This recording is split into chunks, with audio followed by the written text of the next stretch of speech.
So this little statistical project, man, it is underway. So if you guys follow me on Instagram or Facebook or Twitter or whatever, I think I'm at Jay Schultz F3, or actually, I know I'm at Jay Schultz F3 across the board. But I've been posting some of the kind of initial results from this little statistical analysis project that I'm doing, running through the data that I have from last year's competition cycles. And so I kind of thought, let me do a little video about this, about these kind of first two data points that I've collected, because I think it's pretty interesting. So if we took a look at these first two graphs, you'll see that we've got daily body weight and daily calories. And the daily body weight, I mean, this was for like 15 weeks. I don't think I included week 16, which was the week between the two competitions, because that was kind of a special thing. I mean, it's a second peak week. It's just a totally like unique data point. So this is 15 weeks, or maybe 15 and a half weeks, from like May 3rd all the way up until August 18th or something like that. And so the daily body weight, I mean, you see a very clear downtrend that makes just a ton of sense. It's exactly what I expected to see.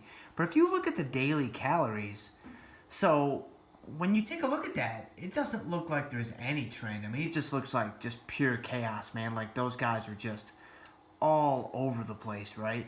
And so on the one hand, when I saw that, I was like, all right, that makes a lot of sense, because that's carb cycling. That's calorie cycling in its purest form, right?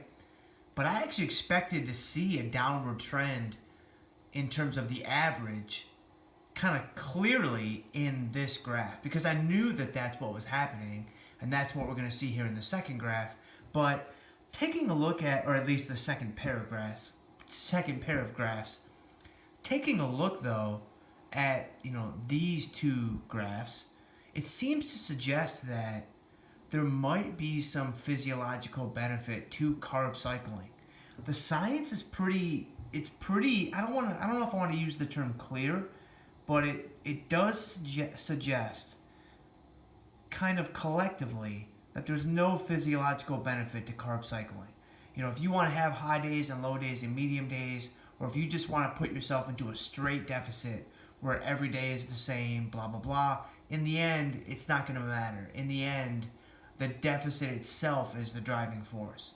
But when I look at these two data points, I kind of have some anecdotal evidence to suggest, I don't know, maybe there is something physiologically to carb cycling. But I still think that the driving force is just the simple fact that my average calories went lower across these 15 weeks. And some other things that we're going to look at, in the subsequent analyses that I've got coming on down the chutes. But if we look at this second pair, you'll see maybe an even clearer relationship. So now I just took a look at my weekly numbers to kind of smooth out some of that noise, and you won't really see the cycling with the calories, at least, that you saw kind of in that first pair. So weekly body weight obviously went down, pretty clear, downward slope there. Calories also went down. Now I do find it interesting that there's not a perfect one-for-one match between the weekly body weight changes and the weekly calorie changes, meaning there are a couple of blips in there where my calories went lower but my body weight went higher, and my calories went higher but my body weight went lower. And so it's kind of interesting. And then obviously at the very end there, you see that spike in calories.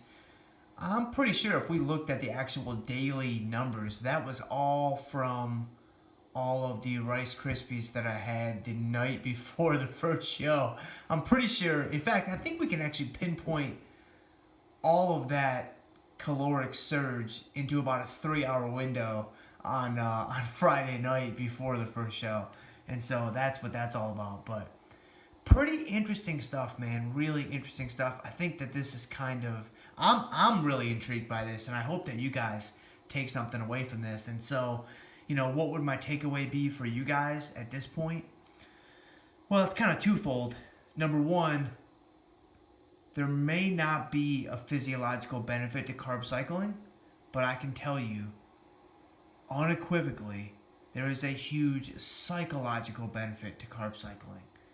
When you have low days, man, you just grind it out, you feel a tremendous sense of accomplishment, and then you know you have 1 or 2 high days coming on later in the week that can really help you power through those really difficult diet days. And so I don't care what the science says as far as the physiological benefits, the psychological benefits, they are real. But secondly, and I've said this before, and I'm gonna hang my hat on this one, man, as part of F cubed, I have a few kind of overriding principles, and I think nutritionally this is one of them.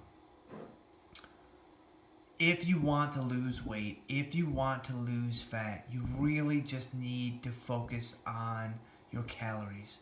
You really just need to focus on putting yourself in a caloric deficit, which is what I did week in and week out, and that's kind of what we see on that second paragraphs. Now, there's more to it than that, right? We've got to talk about macros. We got to talk about distributing those macros properly and all that stuff. But I think too many people want to skip over the first step. And they just think that, hey, if I just eat avocados and olive oil, I'm going to be fine. And the reality is that's not true.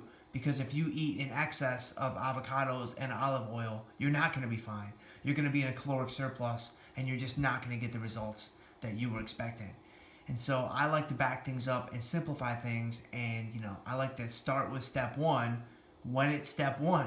And step 1 is getting your calories in order. And so if your goal is fat loss, if your goal is weight loss, man, I would strongly encourage you guys to track, monitor, at least become aware of your caloric intake, because kind of as my first 2 data points here show, it's just really, really powerful to have this information, and just to know that if you keep driving your calories lower, good things are going to happen.